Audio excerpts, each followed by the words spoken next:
Hey, I'm Candace, your host, and if you're ready to grow your business and build your authority by getting booked on podcasts, I've got something special for you. I'm launching a brand new course that will walk you through exactly how to get booked on podcasts. Everything from identifying the right shows to pitching, preparing for interviews, and leveraging your guest appearances for growth. Plus, if you sign up for the waitlist now, you'll get early access to the course and these special bonuses. When you officially enroll in the course, you'll save $50 and get a free one-on-one strategy call with me to help you prep your speaking points and align your offers. These bonuses are limited and end on April 13th, so make sure to sign up today. Head to the link in the show notes to join and get started on your podcast guesting journey. I can't wait to help you get booked and start sharing your message with the world. Now let's dive into today's episode.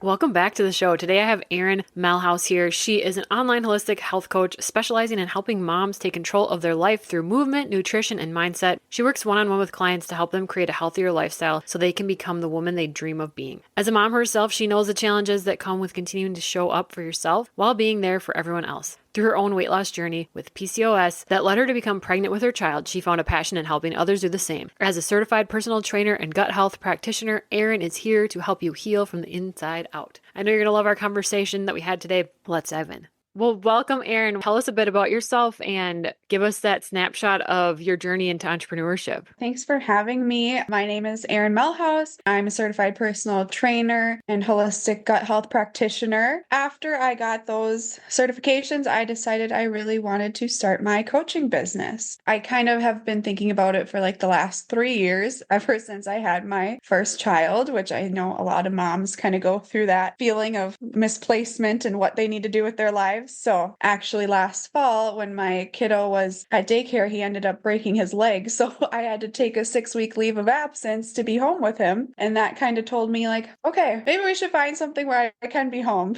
and take care of him just in case something crazy happens because, you know, you're all of a sudden out of an income if you're working for somebody else. So partially why I decided to start my coaching. Yeah. But another big reason was just myself growing up, always kind of struggling being overweight, diagnosed with polycystic ovarian syndrome or PCOS at age 11. So I was put on birth control right then and there and stayed on it until I got married. So for 14 years, I was on birth control and really affecting my mood, my very chronically fatigued. Nothing worked for weight loss, you know, just seeing all these other girls in high school and college. It seemed so easy for them. But for me, it was like always fighting the uphill battle. When COVID came in 2020, because I didn't have a job then for a few weeks, I took the time to really dive into how to like get healthier and trialed and errored a bunch of things for myself and just really focusing on like anti-inflammatory diet style, whole foods, and weightlifting was really the ticket for me to lose 80 pounds and start feeling better. Oh, wow. So after seeing all these girls struggle and then, you know, still seeming like they're struggling, I'm like, well, I feel like I had to go through all that journey so I could help somebody else, you know, teach them how to make it a sustainable lifestyle, especially living in the Midwest where I feel like drinking and bar hopping and all the fried foods is the things all the time. Yes, for sure. We have a lot of similarities. I thought about getting into entrepreneurship for about 3 years too before I actually left the classroom. So I think sometimes people think that it's fast for everyone because we see it on social media and it looks so fast, like a split-second decision, but it can take a long time to get yourself to that point. And just having kids and that kind of changing your values, maybe is the word.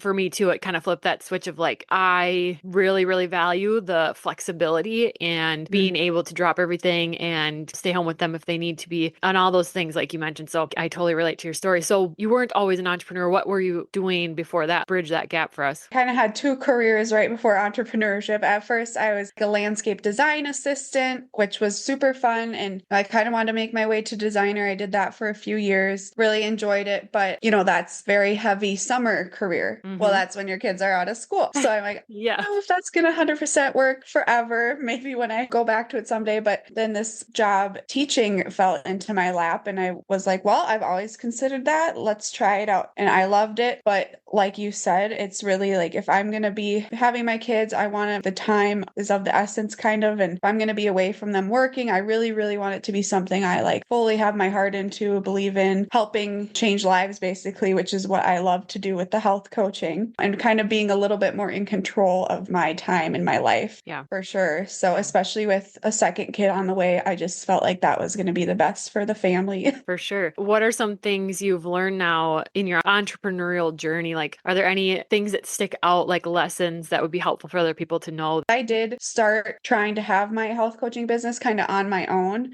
posting on social media and stuff. Didn't really get anywhere, wasn't super confident in my program or like abilities. And I did end up hiring like a business coach who is a personal trainer, does the same thing. And she totally helped me get all the systems in place, get confident with my programming and all that. I was scared to start. And she's like, you have to just put it out there because nobody's going to work with you if they don't know what you have to offer. So in January of 2024, I started posting about it and I've helped over 35 women now. Nice. As long as you keep going, it's going to happen. And that's what you have to have is that full like belief in yourself and like your dreams. It may be slower than you think or want it to be, but as long as you keep trying every day, or as 3 days a week is my capability right now Yeah. to be like posting on social media, it's going to happen for you, especially if you believe that it's meant for you. No, I like that you got outside help or coaching. It's easy to look at entrepreneurs and think that they just figured it out themselves or they don't need a coach. And I hire coaches all the time for different reasons in different seasons of life. And it really does, one, hold you accountable, and two, give you so much more confidence in what you're doing to have that other person there, like right along with you, helping you make decisions. It can feel really lonely, sometimes isolating to just be working on your own and never knowing for sure if your decisions are good, bad, or otherwise. But yeah, that's another good point that you made is like whether they're good or bad or ugly, you keep going and you keep trying. And that's going to be the main thing as you keep showing up. How do you keep yourself in a positive mindset around business? Like you mentioned, you started out and things weren't going great, but you made changes. So in those ups and downs, how do you keep a positive mindset? The mindset of an entrepreneur is almost like half the battle. Oh, definitely. Like 90% of the battle for me.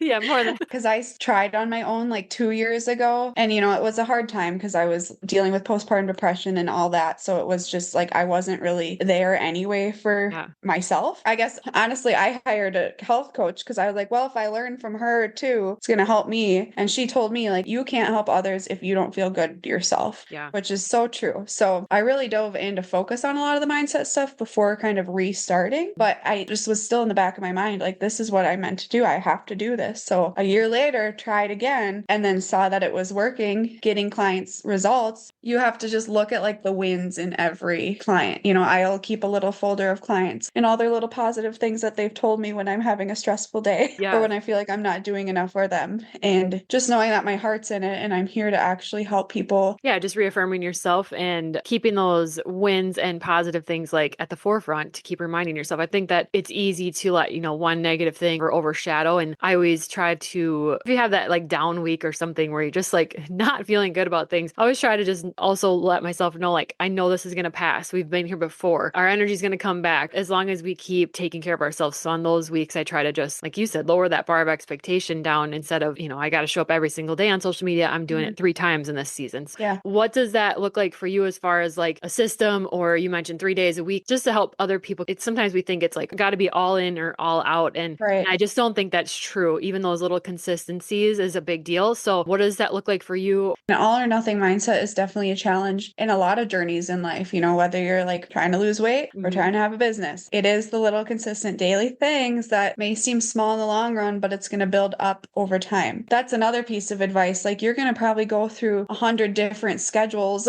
or things that you think are going to work out to make it happen. And it's just not going to work. Like, I thought after a month of configuring, I would have a great schedule and it'd all be good. But, here we are 9 months later, I'm still changing it every week. Right. For me, I found on Mondays, I always have my parents help watch my son so I can do client check-ins, fully focused on an in-business day. It's what I like to call it. Like, I'm focusing in on my current clients, social media maybe, but it's really going to be focusing on my current clients. I have them schedule certain days of the week where they can do a phone call with me. So I just know those times I can see booked ahead if they have a call coming up. Otherwise, on Mondays too, because I make it like one really big full work day. I try to prep my social media, at least my captions for the week, look through a little bit of videos, see what I want to post for my reel. And then my new thing is I can't wake up and scroll unless I have my social media post prep for the day. If I already have the caption ready, I just have to like put it together, for Instagram, and then I can save it to post for the evening or whenever I'm going to post it. And then Wednesdays and Thursdays during nap time is when I really kind of try to do more business stuff rather than like cleaning the house, which I love to clean the house. So it's really hard to pull myself away from that. But just whatever other things I may be working on, whether it's like a launch coming up or a new freebie, or, I want to put a workshop together, like a free workshop talking about fat loss, like any of those extra things kind of happen later in the week during nap time as I can get to them. And then if I ever need any extra time, my husband, when he gets home from work, I can always go to a coffee shop. But these people who are going crazy in their businesses and are doing really good, but showing that they have kids at home, a lot of the time they have more help behind the scenes than you realize. So you have to give yourself grace. Like, hey, I'm doing this so I can be home with my kids. As long as your clients are taken care of or whatever your business is, the rest is going to maybe not be as perfect until the kids go to school or something. Right. Sounds like you set up a lot of boundaries. I love that you get outside help and know you have that big day each week. Keeping those boundaries, like you mentioned, cleaning the house. Like a lot of us work from home. If you're an entrepreneur, it's easy to work from home. And I know that too. It's so easy to be thinking, I could switch that laundry one more time, or I should prep dinner. I could this and that. Lists are endless that you could be doing when you're in your house. And so letting yourself have the permission that you can work on your business first before you get to that is huge too. And sometimes you can feel lots of different ways, guilty, whatever, that you should be doing something else, but you have the permission and you deserve the time too on your business. Well, and even that, like I make a little chore schedule for the week. I just do one chore a day. So hour of business for nap time. And then the last 30 minutes is going to be getting that little chore done. And then I feel like I completed my duties. It's like having a little sense of balance. So I know that your kind of expertise is in gut health. So I just wanted to highlight that quick. Why is it important? And maybe what's something that people could do that's easy to start improving their own gut health? Gut health is very important because a lot of the times we hear like calories in versus calories out, which is important to an extent. But,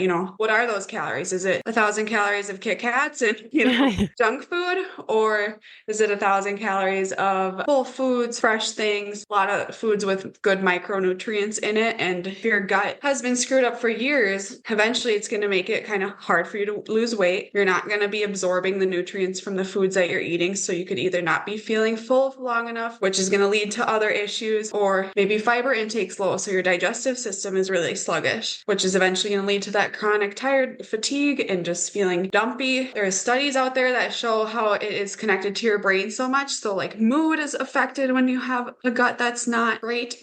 We have good and bad bacteria in our gut. We want a good balance of both, but if it's being overtaken by bad bacteria, that's going to really trigger those sugar cravings and carb cravings for the simple carbs that are not so great for us, which is going to just make it even harder for you to want to have the healthier foods or to put a good balance in. It comes into a lot of aspects of our life, but the way it affects our mental health is kind of wild.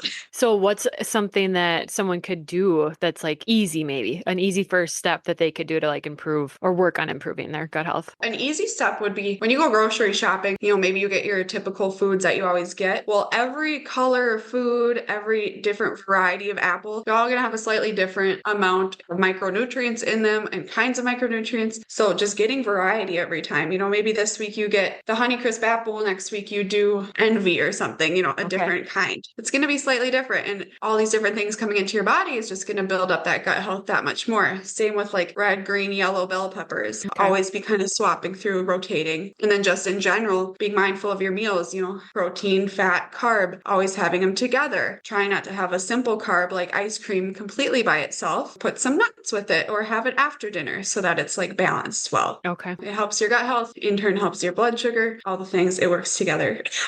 Awesome. What do you have coming up that people can look for? Well, since I'm having a baby in another month, I'm going to be taking on a few more clients within the next few weeks and then kind of shutting the doors for a month while, we get used to the life of having 2 kids. So if you're ever interested in coaching, definitely reach out sooner than later so we can get you in before the holidays. Otherwise, in January, of course, coaching will start back up. Always a good time that people want to work on their New Year's resolutions, but this isn't a short-term fix. It's a lifestyle change that is meant to take you on to forever. So with your coaching, tell us a little bit about what that would look like. So when I take on a client, it's a one-on-one coaching program. So everything is tailored exactly to them. There is a group that, every everyone hangs out in, they can all chat on Slack together. But when I do check-ins, it's one-on-one. Each week they have a check-in, see how their progress is doing. Biofeedback is very important. So I want to see how their sleep is, digestion, energy levels, all the things. Besides all of that, we do a lot of focus on tracking macros, looking at our food, making sure we're having a good variety of foods. And a lot of women actually tend to come in under eating by quite a bit. So we focus a lot on healing our metabolism, building those calories back up, getting them to maintenance so that we can do a really good deficit and go into a cut and see that fat loss happen. Whatever your story is, that's what we look at, see how we can make that happen in the safest and best way possible for your body. So a lot of work with nutrition. I also have a lot of clients doing progressive overload workouts. So, we're increasing our strength every week, even though the workouts, they stay the same. We focus on big movers like our quads, biceps, all those things. We're increasing a lot of strength. And then along with that too, I have a whole gut health and hormone health course that they go through weekly, which gives them the science of it all, but it also has a lot of mindset work behind it. So, talking about affirmations, self-confidence, self-esteem, just generally how to get yourself back to where you want to be, maybe after you had kids or, had a big life change, just really improving that negative self-talk and making it positive, which has seemed to be a really great portion of the program that a lot of clients who a lot are moms, they really need that. I love to see their attitudes change throughout it. For sure. I like how individualized everything sounds. That's awesome. So where can people connect with you? Definitely on Instagram at Erin Melhouse Health, and Facebook, Simply Balanced Health is my page on there, although I'm definitely more active on Instagram. Okay, perfect. Well, I'll link all of that in the show notes, and thank you so much for being on. Yeah, thank you. Thanks for tuning in. If you're ready for podcast mentoring, whether it's setup, editing, planning, or guesting, you can book a one-on-one call with me through the link in the show notes. I hope you feel seen, inspired, and like your dreams and goals are completely valid, because they are. See you next Tuesday.